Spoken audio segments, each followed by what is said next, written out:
ત્યાંથી પણ લોકોનો સંપર્ક થઈ રહ્યો છે, ત્યાંથી લોકોને ત્યાંથી બહાર કાઢવામાં આવી રહ્યા છે। પોરબંદર જિલ્લામાં અનરાધાર વરસાદ વરસી રહ્યો છે અને 12 થી 14 ઇંચ વરસાદને કારણે પોરબંદર પાણી થઈ ચૂક્યું છે। શહેરની અનેક એવી સોસાયટીઓ છે જે જળબંબાકાર થઈ ચૂકી છે। રાજીવનગર સોસાયટીમાં પાણી ભરાતા લોકોને હાલાકી, ચારે બાજુ પાણીનું સામ્રાજ્ય છે એટલે લોકો પોતાના ઘરમાં જ પુરાવા મજબૂર થયા છે। પોરબંદર તંત્ર સામે સ્થાનિકોમાં ભારે આક્રોશ પણ જોવા મળ્યો। ચૂંટણી સમયે મત માંગવા આવતા નેતાઓ સામે પણ લોકોએ રોષ વરસાવ્યો। રાજીવનગરમાં મહિનામાં બીજી વાર પાણી ભરાયા છે। નેતાઓ માત્ર ચૂંટણી સમયે જ દર્શન આપે છે તેવું સ્થાનિકો કહી રહ્યા છે અને હવે તંત્ર અહીંયા પહોંચે તેવી તેમની માંગ છે।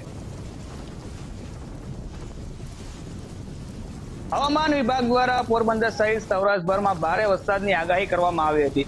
આગાહીને પગલે પોરબંદરમાં છેલ્લા 24 કલાકમાં 10 થી 12 ઇંચ જેટલો વરસાદ પડી જતા પોરબંદરની વિવિધ સોસાયટીમાં ફરી એક વખત પાણીનો ભરાવો થયો છે અને લોકો નગરપાલિકાની કામગીરી સામે રોષ વ્યક્ત કરી રહ્યા છે। હાલ આપણે પોરબંદર શહેરના રાજીવનગર વિસ્તારમાં આવ્યા છે, જ્યાં ફરી એક વખત આ વિસ્તારમાં પાણીનો ભરાવો થયો છે। પાણી નિકાલની જે વ્યવસ્થા છે તેની સામે અનેક સવાલો ઉભા થઈ રહ્યા છે। તાજેતરમાં જ્યારે વરસાદ આવ્યો હતો ગત માસમાં, ત્યારે પણ આવી જ પરિસ્થિતિનું નિર્માણ થયું હતું। લોકોના ઘરમાં પાણી ઘૂસી ગયા હતા, લોકોની ઘર વખરી અને ઇલેક્ટ્રોનિક સામાનો તેને મોટું નુકસાન પહોંચ્યું હતું। ફરી એક વખત આ પરિસ્થિતિનું નિર્માણ થયું છે। હાલ વરસાદે મહદઅંશે વિરામ લીધો છે, પરંતુ હજુ પણ પોરબંદર સહિત જિલ્લાભરમાં સૌરાષ્ટ્રભરમાં ભારે વરસાદની આગાહી કરવામાં આવી છે, જેના કારણે ફરી એક વખત આ વિસ્તારમાં પાણીનો ભરાવો છે તે વધી શકે છે। લોકોને ફરી એક વખત મુશ્કેલીનો સામનો કરવો પડી શકે છે। આપણી સાથે આ વિસ્તારના સ્થાનિક પણ છે, તેમની સાથે સીધા વાત કરશું કે રાત્રિના સમયે આ વિસ્તારમાં કેવી પરિસ્થિતિ હતી, કેવી મુશ્કેલી આ વિસ્તારમાં જોવા મળી હતી। તમારું નામ શું છે, આ વિસ્તાર કયો છે અને ફરી એક વખત આ પરિસ્થિતિનું નિર્માણ થયું છે, શું કહેશો નગરપાલિકાની કામગીરીને લઈને?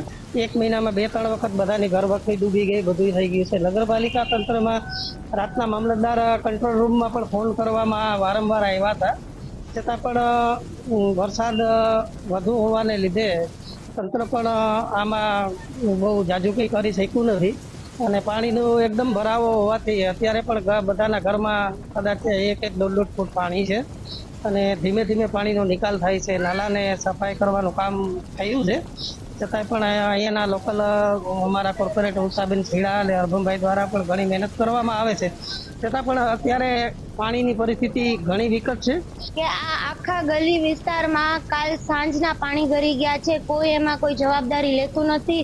તંત્ર નામની વસ્તુ જ અહીંયા નથી કે જે જવાબદારી લેતા નથી। રાતના અમે નાના બાળકોને લઈને શિફ્ટ થઈએ, ના વાહનની વ્યવસ્થા હોય।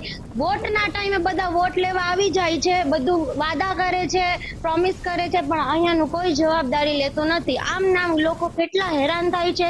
આ સાહેબ એક વખતની ઓલી નથી, આપણે શું કહેવાય કે દર વખતે આ પાણી છે ને આ જ રીતના દર વર્ષે ભરાયેલું હોય છે અને અમારા ઘર સુધી પાણી હોય છે।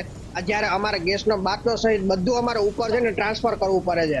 આ રીતનું તંત્ર જ આપણા એ કામ કરે છે, કોઈ જાતનું કોઈ મેનેજમેન્ટ નહીં, કાંઈ નહીં। બસ ચૂંટણી આવે ત્યારે વોટ લેવા આવી જાય છે, બસ બાકી એનું બીજું કાંઈ કામ નથી। એટલા સ્થાનિકો કે જે નગરપાલિકાની કામગીરી છે તેની સામે અનેક સવાલો ઉભા કરી રહ્યા છે। નેતાઓ આવે છે ચૂંટણી સમયે ત્યારે વોટ લેવા આવે છે, પરંતુ અત્યારે જે જમીની કામગીરી જે થવી જોઈએ તે થતી નથી, તેના કારણે લોકો ફરી એક વખત મુશ્કેલીમાં મુકાયા છે। આ રાજીવનગર સોસાયટી જે પોરબંદરની મૂંગી ગણાતી સોસાયટી, આમ છતાં આ વિસ્તારમાં ફરી એક વખત આ પરિસ્થિતિનું નિર્માણ થતા લોકો તંત્ર સામે આક્રોશ વ્યક્ત કરી રહ્યા છે।